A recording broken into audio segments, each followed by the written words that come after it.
వర్షాకాలం వచ్చిందంటే చాలు ఆ ప్రాంత వాసులకు కంటి మీద కునుకు లేకుండా పోతోంది.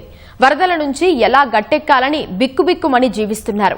అందరికీ వానాకాలం ఓ వరమైతే ఆ కాలనీలకు మాత్రం శాపంలా మారుతోంది.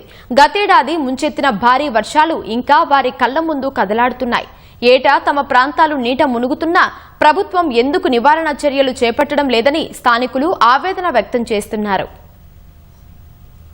గతేడాది కురిసిన కుండపోత వర్షాలతో కామారెడ్డి జిల్లా చిన్నాభిన్నమైంది. మునుపెన్నడూ లేని విధంగా రికార్డు స్థాయిలో 41 సెంటీమీటర్ల వర్షపాతం నమోదైంది. దీంతో పట్టణంలోని పలు కాలనీలు జలదిగ్బంధమయ్యాయి. కొన్ని కాలనీలోని బాధితులు ఇళ్లను వదిలి పునరావాస కేంద్రాలకు తరలి వెళ్లాల్సిన దుస్థితి వాటిల్లింది. వరద ముప్పునకు తాత్కాలిక మరమ్మతులే చేస్తున్నారే కాని శాశ్వత పరిష్కార మార్గాలు కనిపించడం లేదు. వేసవి కాలంలోనే ముందస్తు చర్యలు చేపట్టాల్సి ఉండగా ఆ పనుల్లో మాత్రం ముందడుగు పడలేదు. చిన్నపాటి వర్షానికే ప్రజలు ఇబ్బందులకు గురవుతున్నారు. ఇక భారీ వర్షాలు పడితే గత పరిస్థితే పునరావృతమయ్యే పరిస్థితి నెలకొంది.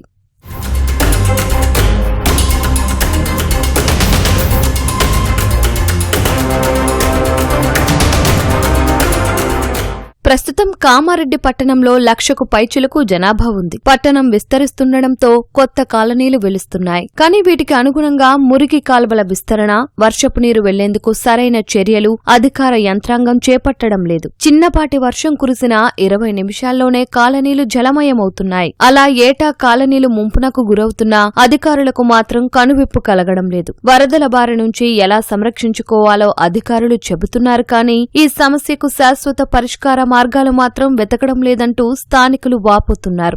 ఈ సంవత్సరం వర్షాకాలం వచ్చినప్పటికీ గత సంవత్సరం నుంచి ముద్దు నిద్ర నుంచి ఇంకా అధికార యంత్రాంగం నిద్ర మేల్కొనలేకపోతుంది.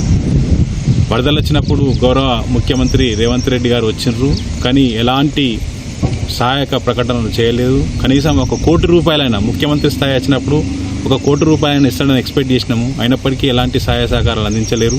మళ్లీ వర్షాకాలం వస్తుంది, ప్రజలందరూ భయాందోళనకు గురవుతున్నారు. పోయిన దానికి ఎట్లా అరికట్టాలనేది మినిమం ఆలోచన లేకుండా ఇప్పుడు కామారెడ్డికి సంబంధించిన ఏదైతే కాంగ్రెస్ పాలకవర్గం చైర్మన్ గారే అనుకోరి మున్సిపల్ వ్యవస్థనే కూడా వాళ్లకు నిమ్మకు నీరెత్తనట్టుగా వ్యవహరించడం జరుగుతుంది.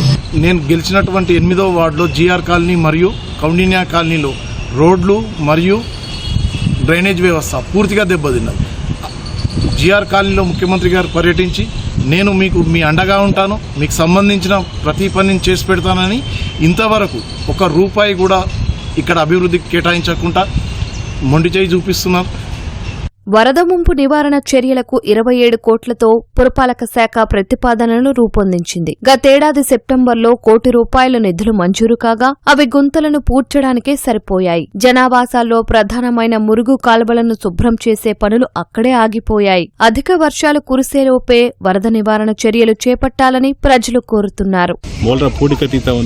పూడిక తీయాలి, మూలను క్లీన్ చేయాలి, డ్రైనేజీ క్లీనింగ్ చేయాలి. లేకపోతే అదేవిధంగా రోడ్లపైకి ఎక్కడెక్కడైతే నీరు వస్తున్నాయో అక్కడ రోడ్లపైకి నీరు రాకుండా చేయాలి. చిన్నపాటి వర్షానికి సాయిబాబా గుడి కావచ్చు, నిజాం సాగర్ రోడ్డు కావచ్చు, అక్కడ పోలీస్ స్టేషన్ ముంగట కావచ్చు, రైల్వే స్టేషన్ ముంగట కావచ్చు, స్టేషన్ రోడ్డు, సుభాష్ రోడ్డు అన్నీ చిన్న వర్షానికి రోడ్లపైన నీళ్లు వచ్చే పరిస్థితికి వచ్చింది. ముఖ్యమంత్రి రేవంత్ రెడ్డి గారు అప్పుడు హామీ ఇవ్వడం జరిగిందో వెంటనే ఆ నిధులను తీసుకువచ్చి కామారెడ్డి వరదలు రాకముందు ఏవైనా ముందు జాగ్రత్తలు వహించి పాత ఏవైతే నష్టం జరిగిందో వెంటనే వాటికి పరిష్కరించాలని డిమాండ్ చేయడం జరుగుతుంది. ముఖ్యమంత్రి గారి పర్యటనకే నాకు తెలిసి 1 కోటి 2 కోట్ల ఖర్చు అవ్వదు. కనీసం ఆ నిధులనైనా ఆ పర్యటనకు రాకుండా ఆ నిధులనైనా ఆ కాలనీలకు కేటాయించుంటే ఎంతో అభివృద్ధి జరిగేది. వాళ్ళు కొంచెమైనా ఆ వరద భయం నుండి తేరుకునేవాళ్ళు. కానీ ఇంతవరకు 1 రూపాయి కూడా ఇవ్వకుండా వాళ్ళను ఆ కాలనీ వాసుల్లో అవమానించేటట్టు చేస్తున్నారు. మీరు ఇకనైనా మేల్కొని రాబోయేది వర్షాకాలం, ఇకనైనా నిధులు కేటాయించి కొంచెమైనా దాన్ని అభివృద్ధి చేయాలని కోరుకుంటున్నాము. అక్కడ ప్రజలు ఉండాలంటే ఇప్పుడు భయపడే స్టేజ్లో ఉన్నారు. కనీసం ఇప్పుడైనా ప్రభుత్వం కళ్ళు తెరిచి వాళ్లకు సరైన నిధులు కేటాయించి వాళ్ళను ఆ భయం నుండి తేరుకునేలా చేయాలని కోరుకుంటున్నాం.